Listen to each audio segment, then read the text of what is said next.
What is the Jewish story that's so important here? It's every bit as dramatic. It's every bit as dramatic, and it's within the context of the larger history, but it's so powerful. The Jewish experience in America began right here. In September 1654, the first observant Jews ever to arrive in North America arrived here in early September 1654. They were fleeing persecution in Portuguese Brazil, led by their rabbi, Asser Levi, and along with him 22 Jewish men, women, and children. They arrived here on September 7, 1654. They were on a ship headed for...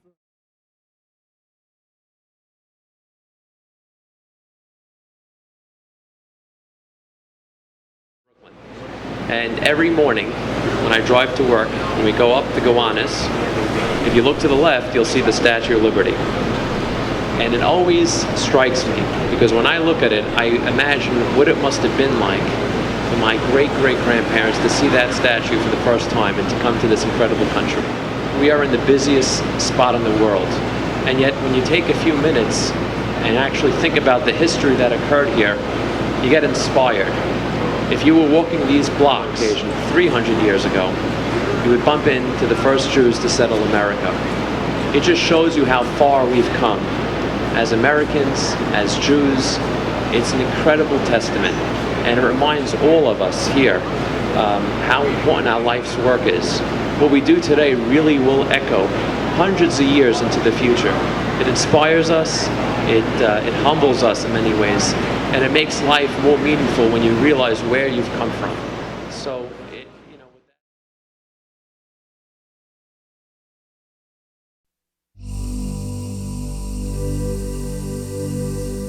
Aleinu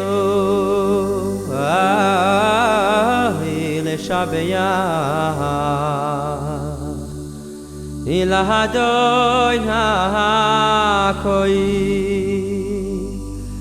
Il Vaseis Gedula Liovoitzeid Bereshis Shelo Yasanu Kegoye Waratzois Niloi Samanu Kimish Bechois Ha'adam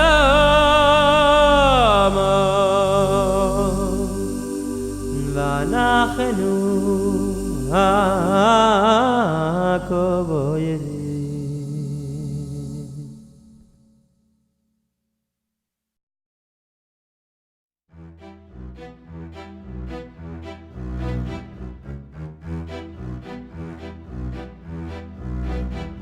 Arasha sifoseinu yeheram lefonecho keileram beniso Arasha sifoseinu yeheram lefonecho keileram beniso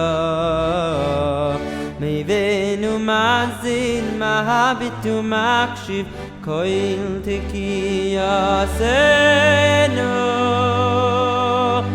Usikabein berachamim uveratzoin seyedet malchio yeseinu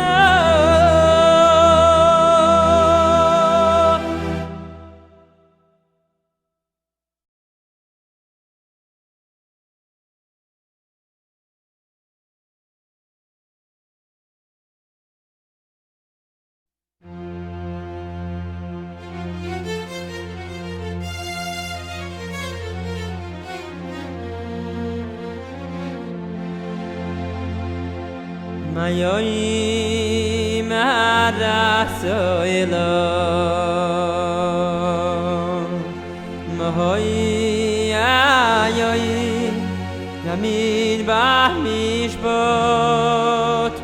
Kol yetzureyo elamim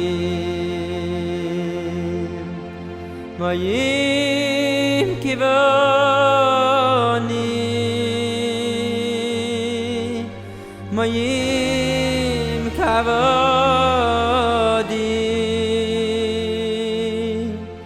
Mayim kivonim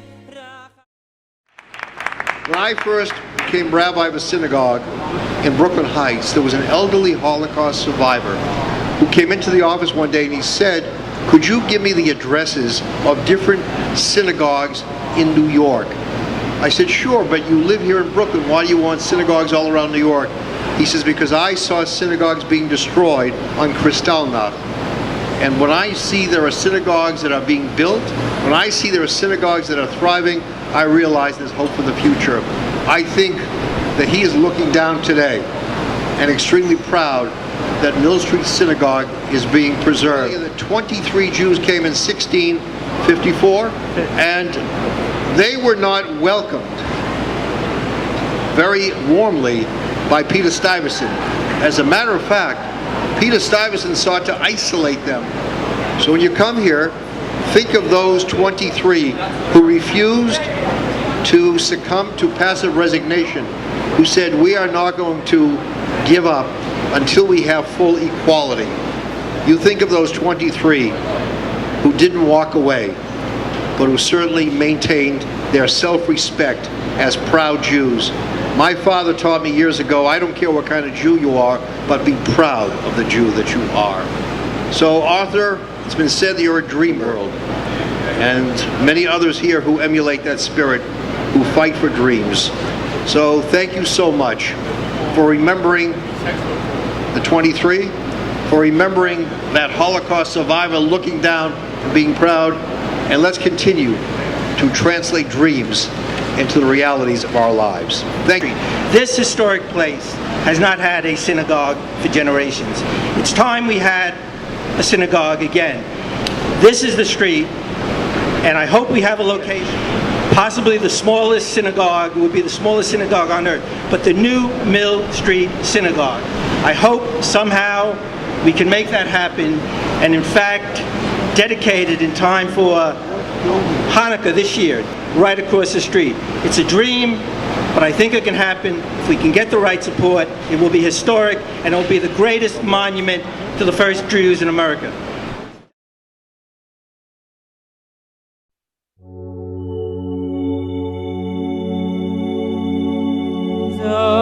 זוכרנו לחיים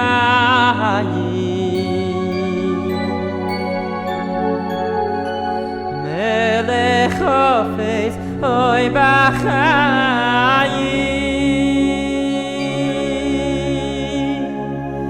וחוס וינו בספר החיים